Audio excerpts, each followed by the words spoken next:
Welcome once again to the Tin Dog Podcast. As you can no doubt hear, my voice is in a less than perfect state this week. Luckily for you, however, this week's show was actually recorded last week, if that makes sense. With the exception of this part, I'm guessing I'll call this the prequel or the preface. Let's call it the preface, shall we? The reason for the preface is severalfold. First off, the person who sent last week's email saying that my show was too political has actually emailed me saying they were just having a bad day and they were apologising. They really had no need to apologise at all. If you asked 1,000 Doctor Who fans, they'd all have 1,000 opinions on the show. That's why we're here. We're here to talk about the show, something we all love and we all want to be great. So really, nobody has any reason to feel bad about anything. If you want to email me at all, the address is at the end of the podcast.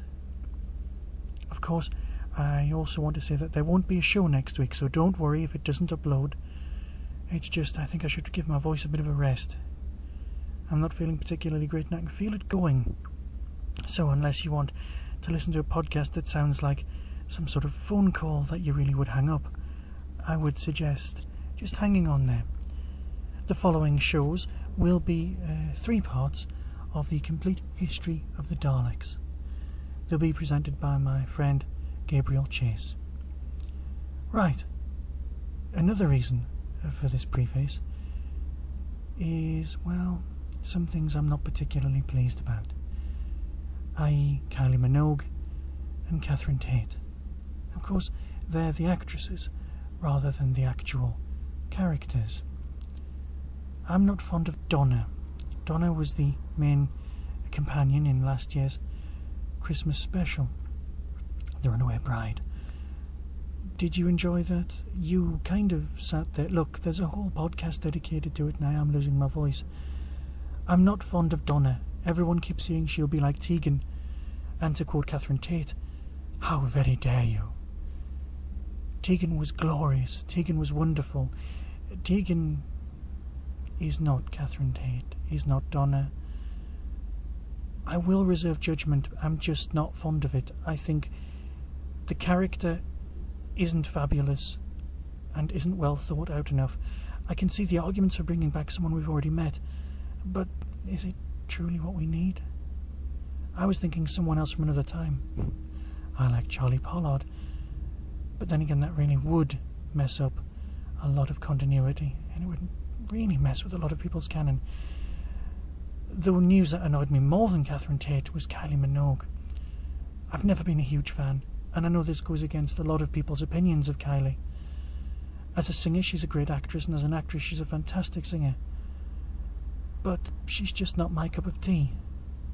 I don't really know what character she'll be playing, and it does border on the much talked about, or indeed whispered about, Doctor Who musical episode.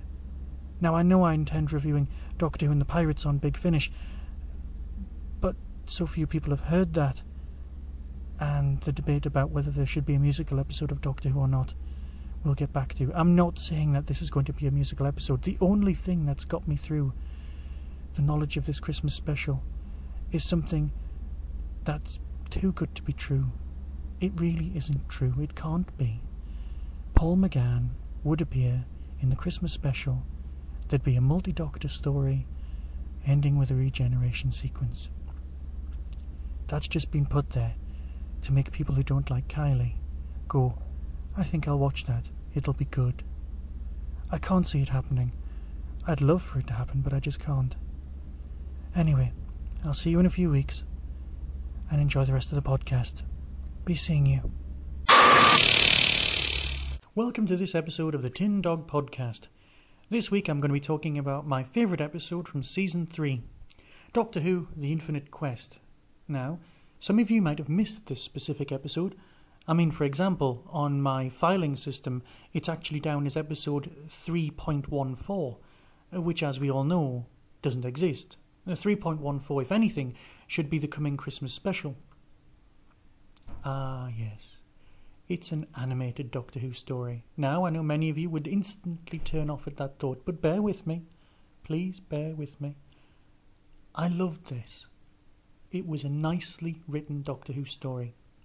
Originally, it was located inside the kids' TV programme Totally Doctor Who, where they used to go around saying the word totally all the time.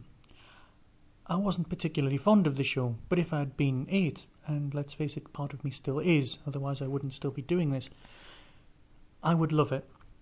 So, every week I've been recording the episode, trimming down the episode within the episode, the 3.5-minute segment, putting them all onto one DVD, so that eventually I could put them all together. Basically, for the American listeners, it's very similar to the Clone Wars animated series that was on the Cartoon Network. The early one, season 1, the one that was like 3 minutes long each, and what you had to do was watch them all together and you got a fabulously great narrative. Each story itself was very well done, but collectively it added up to something huge. This is exactly the same here. And rather cleverly, the BBC didn't show the final episode, part 13, because the totally Doctor Who is only 12 episodes long. So the 13th instalment was actually shown only with the omnibus episode. Now sadly there were some on-screen graphics at the end, which annoy me more than you can possibly believe, as I believe I told the woman from the BBC when I was being lectured to by her while I was at university. Obviously that made no impression on her whatsoever. I'm digressing, but then again, that's my job. The Infinite Quest basic story is the Doctor and Martha land on a pirate ship that's just about to attack Earth, defeat said pirate's giant golden gold-eating parrot, meets up with them and says that, hey, the pirate has been to jail, he's got out, and he's on this quest for this thing called the Infinite.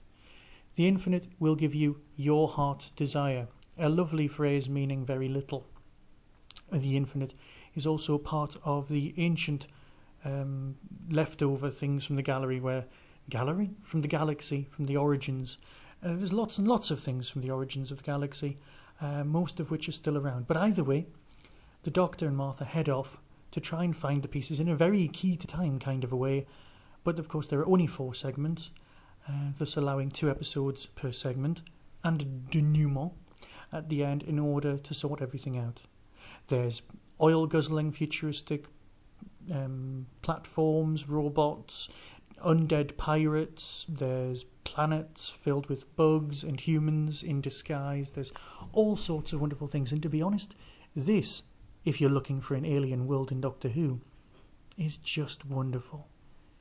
It does make you sit there going, could we send this to Russell? But of course, as he's down as one of the executive producers anyway, I'm sure he's seen it. I'm sure he's made it canon.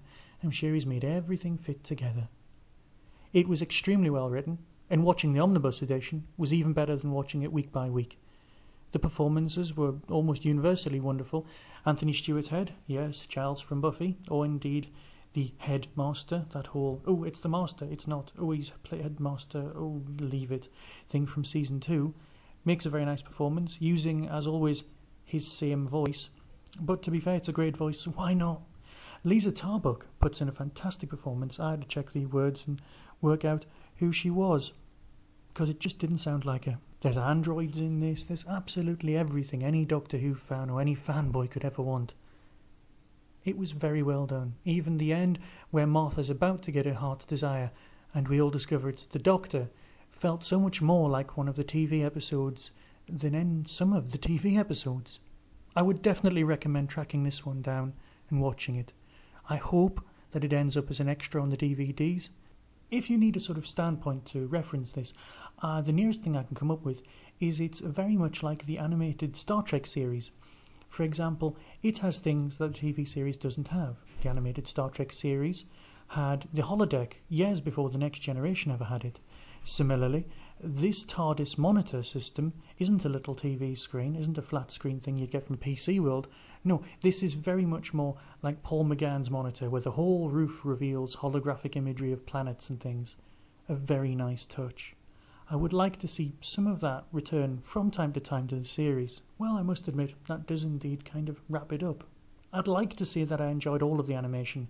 If anything, my only issue with this was the animation itself. Flash does leave me wanting more, and of course you've created human beings, identifiable human beings, without becoming caricatures as part of this.